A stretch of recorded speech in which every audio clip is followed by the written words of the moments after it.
Those shocking allegations about Princess Diana's death. Authorities now reviewing the new and sensational claim that she was actually murdered by the British government. ABC's chief legal affairs anchor here with more on that, Dan Abrams. And Dan, talk about a conspiracy theory. Oh, yeah. Look, this may be the most thoroughly investigated car crash ever. But when you're talking about the death of Princess Diana, it seems some will never accept the official finding. After all, attributing her death to negligence, mistakes, bad behavior isn't nearly as tantalizing as a claim of murder. It seemed like a terrible accident and was officially ruled just that, an accident caused by, among other things, the gross negligence of driver Henri Paul. But now Scotland Yard is looking into a new claim that Princess Diana and her boyfriend Dodi Fayed were actually murdered by British Special Forces 16 years ago this month. Whenever you bring in stories about Special Forces personnel, then immediately you've got the prospect of a red-hot story. The allegation came in the form of a letter during a court-martial of Sergeant Danny Nightingale, a British Special Air Service sniper convicted of illegal gun possession.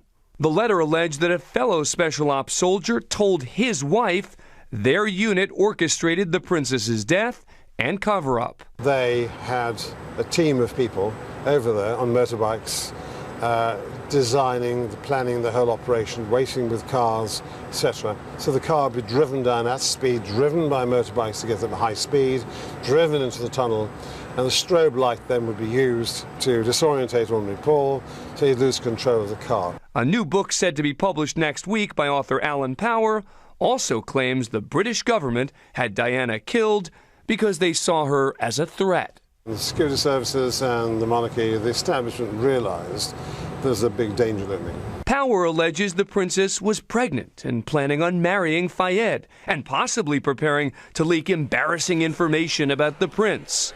The problem?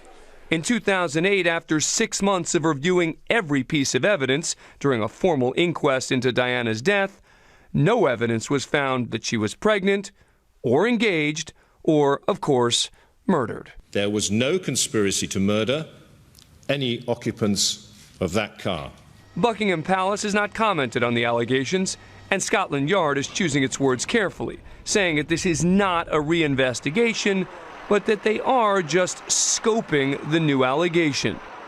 Now, let's be clear. This accusatory letter came from the estranged parents of the wife of a former intelligence operative. Talk about hearsay upon hearsay upon hearsay. But when it comes out just as a new book, saying the same thing emerges, Scotland Yard has to at least look into it, and it's just too good for us not to discuss. I guess, but can you imagine the kind of conspiracy this would have had to be the number to pull of all people of this off? who would have had to be involved and to have not said anything for all this time is absurd. But what does Scotland Yard really do now? As you say, they're not calling it an investigation. They're saying they're just going to look at the scope of all this. What do they do? Well, publicly and privately, they're doing two different things. Publicly, they have to say, look, we are going to examine this. They're being very careful about what they say. Privately, I'm sure that they are rolling their eyes and saying, another one of these. At some point they say, we looked at it, yeah, that's it. we got to deal with this, but at least they can say that this was looked into without using the word reinvestigating.